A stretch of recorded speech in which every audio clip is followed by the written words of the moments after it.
বন্ধুরা নমস্কার, আমি রান্নাঘরের দীপালি। দেখুন আজকে কি নিয়ে এসেছি আপনাদের কাছে। বড়োদেরকে প্রণাম, ছোটোদেরকে ভালোবাসা ভালোবাসা। এই যে লাউয়ের খোসা, মুগ ডাল ফাটা করে লাউ রান্না করেছিলাম, দেখিয়েছি। এখন খোসাগুলো ফেলে দেবো কেন? খেতে তো খুবই টেস্টি লাগে। ওইটা দিয়ে একটা ভর্তা বানাবো। দেখুন আপনারা পাশে থাকুন। ধুয়ে পরিষ্কার করে রেখেছি মুসুরির ডাল। আপনারা চাইলে মুগ ডালও দিতে পারেন, কোনো আপত্তি নেই। এখানে কাঁচা লঙ্কা কয়েকটা নিয়েছি। এই যে কুকার নিলাম। কুকারের মধ্যে প্রথম নিচে ডালগুলা দিয়ে দিচ্ছি। অল্প জল দিয়ে দেব ভালো করে। 1 বাটি জল দিয়ে দিলাম।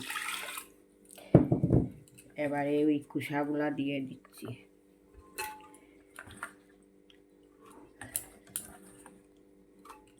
মুসুরি ডাল দিয়েছি বলে আপনারা বলতে পারবেন না নিরামিষ না। আপনারা চাইলে মুগ ডাল দিয়েও করতে পারেন। এই যে দেখুন, এবার ঢাকনাটা বন্ধ করে নিলাম। উনুনে বসিয়ে দেব গ্যাসের চুলায় বসিয়ে নিয়েছি। এই যে দেখো, নামিয়ে নিয়েছি, হয়ে গেছে। এখন ঠান্ডা করে নেব। একটা থালার মধ্যে নামিয়ে নিয়েছি। দেখুন ধোয়া উঠছে। অল্প ঠান্ডা হলে মিক্সচার গ্রাইন্ডার করে নেব। ঠান্ডা করে নিয়েছি। এই যে একটা মিক্সচার গ্রাইন্ডার বাটি নিলাম, ওইখানে দিয়ে দিচ্ছি খোসাগুলা। ডালটা দেওয়ায় চিংড়ি মাছ দিয়ে একদিন দেখিয়েছিলাম, এবার মুসুরি ডাল দিয়ে দেখাচ্ছি তোমাদেরকে। ঢাকনাটা বন্ধ করে নিচ্ছি। পেস্ট করে নিয়েছি। দেখুন খুব সুন্দর হয়েছে, একদম পালিশ হয়েছে। উনুনে একটা কড়াই বসিয়ে রেখেছিলাম চুলায়, গরম হয়ে আসছে। এবার অল্প তেল দিয়ে দিচ্ছি, লাল তেল। শাকে ভর্তায় শুকনো লঙ্কা খুব ভালো লাগে, তাই দেখুন আমি শুকনো লঙ্কা ভেজে নিচ্ছি। এই যে দেখুন টক টক করে ফুটছে। তেলটা অতিরিক্ত গরম হয়ে গেছে, তাই শুকনো লঙ্কা ভাজা হয়ে গেছে। এবার একটা প্লেটে উঠিয়ে নিচ্ছি। পুরনে এবার দেব কালো জিরা।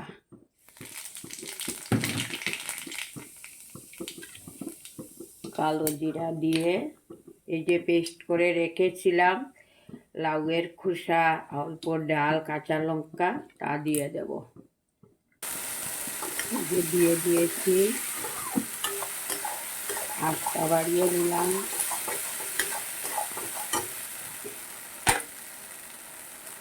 চায়ের চামচে 1 চামচ নুন দিলাম। ভালো করে, আর কোনো কিছু দিচ্ছি না। ওর উপকরণ পেস্ট করার সময় তো কাঁচা লঙ্কা দিয়েছি, এমনিতে দিলাম কাঁচা লঙ্কা। যার ভালো লাগে খাবে, যার ভালো লাগে না খাবে না।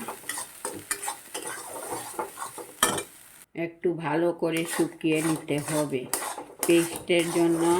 এই যে দেখুন এরকম হয়েছে। শিলপাটা বাটলে কিন্তু আপনারা আন্দাজ মতো বাটতে পারতেন।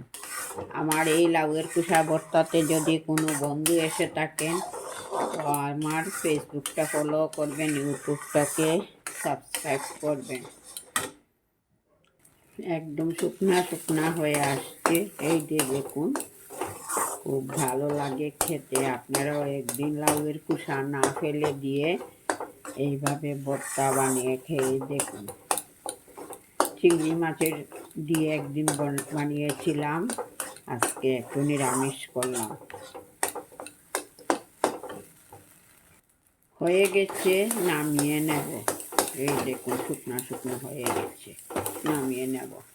দেখুন একটা প্লেট নিলাম, প্লেটের মধ্যে 4-5টা শুকনা লঙ্কা ভেজে নিয়েছি। ওইখানে নিয়ে নেব আমার ভর্তাটা। কি সুন্দর হয়েছে দেখুন। দেখতে কেমন লাগছে, ভালো লেগে থাকলে লাইক কমেন্ট করতে একদম ভুলবেন না। আমার পাশে থাকুন, আমাকে উৎসাহ দিন। ভালো থাকুন, সুস্থ থাকুন। আগামী দিন দেখা হবে নতুন আরও একটা রেসিপি নিয়ে। এই যে দেখুন, খেতে কিন্তু দুর্দান্ত লাগে, ফেলবেন না লাউয়ের খোসা। নমস্কার বন্ধুরা।